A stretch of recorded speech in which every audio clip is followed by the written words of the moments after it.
Assalamualaikum warahmatullahi wabarakatuh.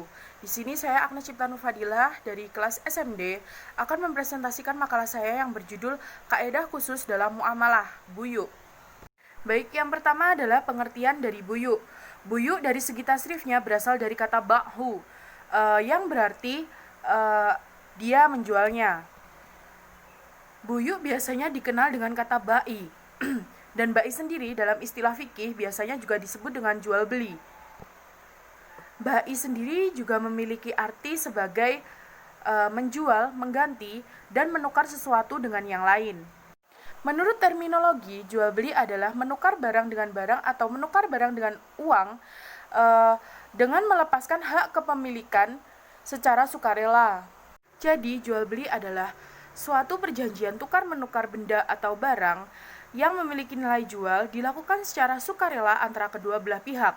Pihak satu menerima barang dan pihak yang lainnya menerima uang sesuai dengan janji atau kesepakatan sebelumnya. Selanjutnya adalah dasar hukum buyu atau dasar hukum jual beli.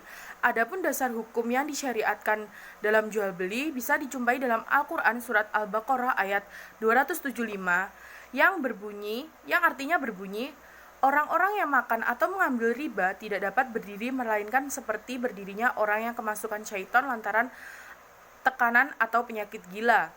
Keadaan mereka yang demikian itu adalah disebabkan mereka berkata atau berpendapat sesungguhnya jual beli itu sama dengan riba, padahal Allah telah menghalalkan jual beli dan mengharamkan riba. Orang-orang yang telah sampaikan padanya larangan dari Tuhannya lalu terus berhenti atau dari mengambil riba, maka baginya apa yang telah diambilnya dahulu atau sebelum datang larangannya dan urusannya terserah kepada Allah. Orang yang kembali mengambil riba, maka orang itu adalah penghuni-penghuni neraka. Mereka akan kekal di dalamnya. Arti ayat tersebut merupakan dalil nakli dari diperbolehkannya jual beli. Atas dasar inilah manusia diperbolehkan melakukan jual beli oleh Allah dan diharamkan bagi manusia melakukan riba.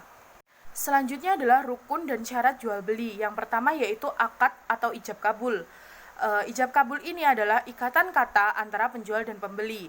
Jual beli belum dikatakan sah apabila belum adanya ijab kabul dilakukan.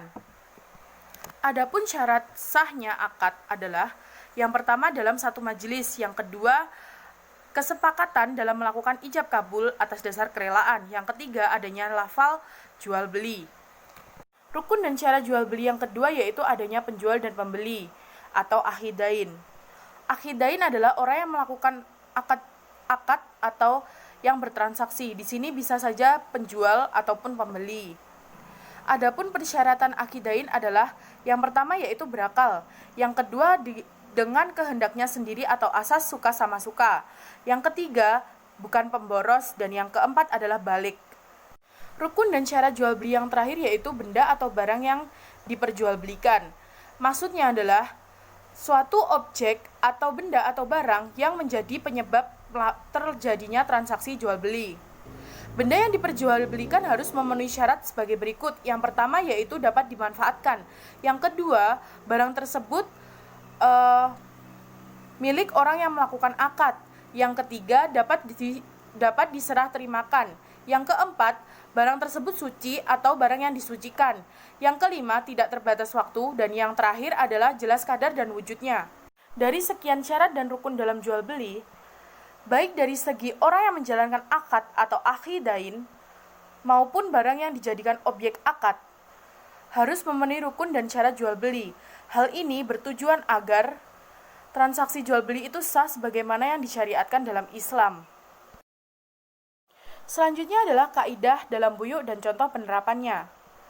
Kaidah yang pertama adalah pada dasarnya semua muamalah boleh dilakukan terkecuali ada dalil yang mengharamkannya.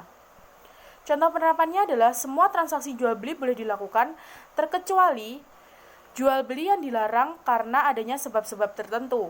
Contohnya jual beli daging anjing, daging babi, khamr, bangkai, terkecuali bangkai ikan dan belalang. Karena makanan dan minuman tersebut adalah haram hukumnya untuk dimakan. Sebagaimana yang sudah dijelaskan dalam surat Al-Maidah ayat.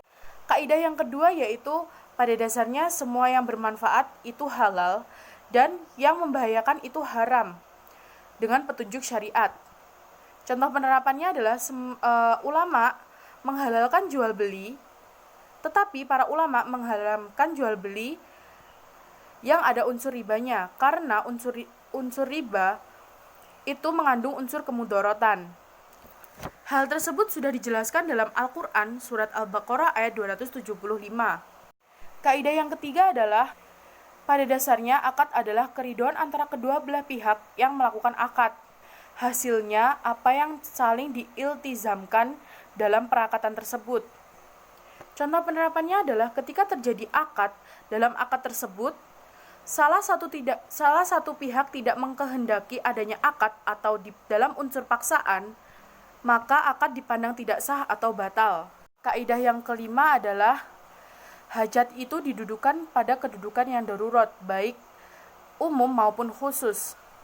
Contoh penerapannya adalah, pada dasarnya dalam jual beli boleh dilakukan atau dianggap sah apabila adanya rukun dan syarat sudah terpenuhi. Jadi apabila barang yang diperjualbelikan itu belum terwujud, maka haram hukumnya atau tidak sah jual beli tersebut.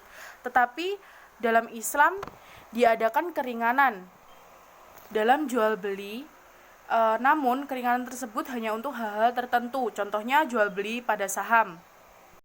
Sekian presentasi dari saya, jika ada kurang lebihnya saya mohon maaf yang sebesar-besarnya.